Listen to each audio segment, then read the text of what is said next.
اتحاد کریں، ہم 5 نمازوں پر اتحاد کریں، 5 نمازوں کے بارے میں ہم گفتگو کریں. اور یہ بات بھی شکر کرنے کے لائق ہے کہ تمام مسلمان کہتی ہیں نماز عشاء 4 رکعت کی ہے، نماز مغرب 3 رکعت کی ہے، نماز ظہر اور نماز عصر 4 رکعت کی ہے، نماز فجر 2 رکعت کی ہے. کتنا اتحاد ہے مسلمانوں میں عبادت کے بارے میں بھی. اور آگے چلتے ہیں، پھر اتحاد کے بارے میں سوچیں اور بتائیں اتحاد کیا ہے. رسول خدا نے اللہ تعالیٰ کے حکم سے ہمیں نا اتفاقی سے منع کیا ہے، ہمیں تفرقہ پھیلانے سے منع کیا ہے، ہمیں اتحاد سے رہنے سے خدا بھی خوش ہوتا ہے اور ہمیں خدا اجر و ثواب دیتا ہے اور دنیا میں ہماری بلندی ہوتی ہے. قرآن پاک آپ کے سامنے ہے. اے اہل قرآن، قرآن پاک کو پڑھنے والوں، اے حافظان قرآن، قرآن پاک کی تلاوت دن اور رات کرنے والوں، خدا نے تمہارے ذہن کو کتنی قوت دی ہے کہ تم نے اتنا عظیم الشان، اتنی ضخیم کتاب اپنے ذہن میں سما رکھی ہے. لیکن میں آپ سے سوال کرتا ہوں، للہ قرآن پاک کی آیات کو بھی سمجھیں. آیات کو سمجھنا یہ بھی ایک اتحاد کی بات ہے. یہ اتحاد کی بات، کتنی خوشی کی بات ہے کہ مسلمانوں کا قرآن ایک ہے. کوئی مسلمان یہ نہیں کہتا کہ میرے قرآن کے سپارے 40 ہیں یا 50 ہیں. جتنے بھی مسلمان ہیں سب کہتے ہیں ہمارے قرآن پاک کے سپارے 30 ہیں، 30 ہیں. یہ کیا اتحاد کی بات نہیں ہے؟ بے شک. قرآن پاک کا آغاز سورہ فاتحہ سے لے کر والناس تک ہوتا ہے. جہاں سے جس مسلمان کی مسجد سے ہم قرآن اٹھائیں گے یہی قرآن نظر آئے گا. ہاں البتہ تفسیریں جدا جدا ہیں، وہ ایک الگ ٹاپک ہے، لیکن قرآن پاک کے 30 پاروں میں اتحاد ہو سکتا ہے. اور مشترکہ جو ہے ہم محفلیں سجائیں، دعوتیں دیں اور مشترکہ طور پر قرآن پاک کی تلاوت کریں. سب قرآن پاک کی تلاوت پر اجتماع کرتے ہیں اور یہ اتحاد کا راستہ ہے. آگے چلتے ہیں. ماہ رمضان دیکھ لیجئے. کوئی مسلمان نہیں کہتا کہ ماہ رجب میں ہم پر روزے واجب ہوئے ہیں، ماہ محرم میں مثلا ہم پر روزے واجب ہوئے ہیں، یا ماہ فلاں. سب کہتے ہیں فقط روزوں کا مہینہ جو ہے جس پر تمام کے تمام مسلمان روزے رکھتے ہیں وہ ماہ رمضان ہے. اور یہ بھی شکر کی جگہ ہے کہ تمام مسلمان کہتی ہیں پورا ماہ رمضان اگر 29 کا ہو، اگر 30 کا ہو تو 29 روزے واجب ہیں یا 30 روزے ہم پر واجب ہیں. یہ اتحاد کا مہینہ ہے، یہ اتحاد کی بات ہے. تمام مسلمان اس پر بھی متحد ہیں. سب کہتے ہیں کہ قرآن پاک ماہ رمضان میں نازل ہوا، قرآن پاک ماہ رمضان میں نازل ہوا. شکرانے کی جگہ ہے یا نہیں؟ تو پھر اتحاد کیسا؟ پھر یہ نااتفاقی کیسی؟ اتحاد کیا جائے یہ اختلاف کیسا؟ للہ یہ بد اخلاقی کی باتیں جو ہمیں سکھانے والے ہیں وہ 2 حالتوں سے خارج نہیں ہیں. لیکن میں 2 حالتوں کا ذکر نہیں کرتا. اتنا ضرور کہوں گا ہر مسلمان کے پاس ضمیر ہے، اس کا ضمیر اس کو ضرور جھنجھوڑتا ہوگا کہ ہم مسلمان اتحاد کیوں نہیں کرتے. مسلمانوں کو چاہیے اتحاد کریں. شب قدر کی بات دیکھ لیجئے.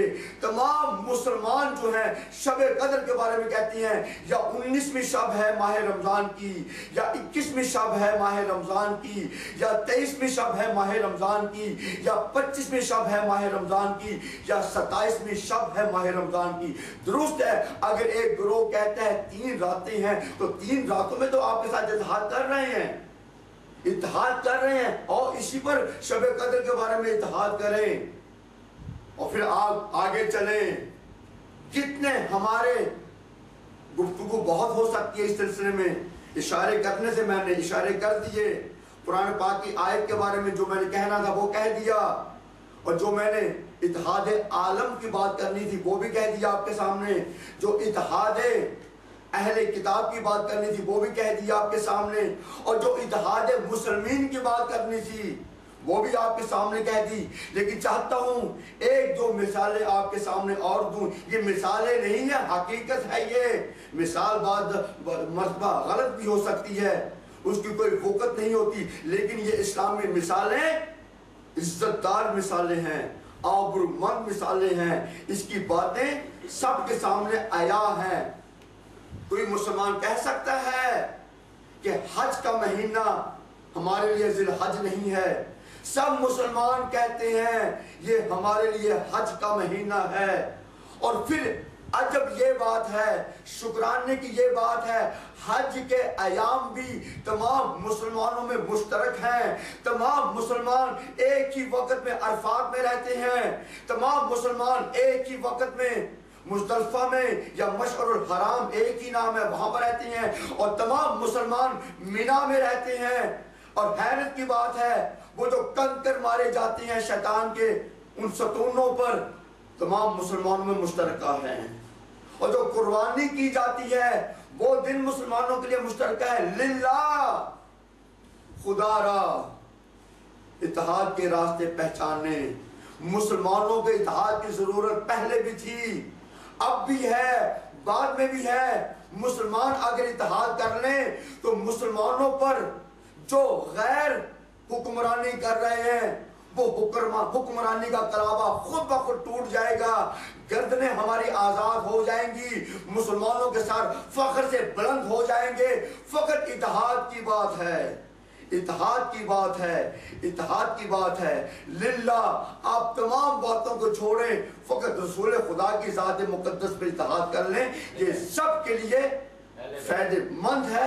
اور رسول خدا نے جو جملات کہے ہیں، آخری جملات حجۃ الوداع میں، وہ آپ کے سامنے کہتا چلوں، وہ سب جانتے ہیں۔ اللہ اکبر۔ اور جو یوم غدیر میں کلمات کہے ہیں وہ بھی جانتی ہیں۔ یہ اتحاد کی باتیں ہیں میرے بھائیوں، میں کسی ایک گروہ کی بات نہیں کر رہا، میں قرآن پاک کی بات کر رہا ہوں۔ میں آپ کے رسول کی، اپنے رسول کی، رحمت للعالمین کی، تمام بنی نوح انسانیت کے رسول کی بات کر رہا ہوں، کیونکہ جہاں اللہ تعالیٰ نے اپنی ربوبیت کو رب العالمین کہہ کے اجاگر کیا ہے، وہیں پر رسول خدا کی نبوت کو رحمت للعالمین کہہ کے اجاگر کیا ہے۔ اللہ اکبر۔ کوئی رسول خدا کی نبوت کو ماننے یا نہ ماننے یہ الگ ٹاپک ہے، لیکن ایک بات ہے، رسول خدا کو سب کہتے ہیں اس جیسا بشر دنیا میں نہ آئے گا، نہ آ سکتا ہے جیسا کہ محمد مصطفیٰ صلی اللہ علیہ وآلہ وسلم ہے۔ اللہ اکبر۔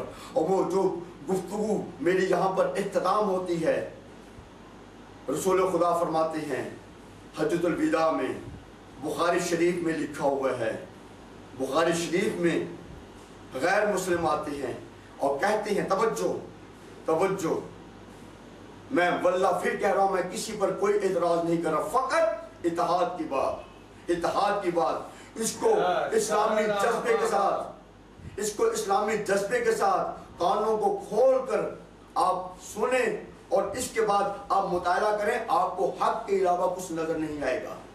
تو یہ جو واقعہ ہوا ہے، اس واقعے کے بعد کی ایک بات کہتا چلوں، اس کے بعد وہ واقعہ دہراتا ہوں۔ وہ واقعہ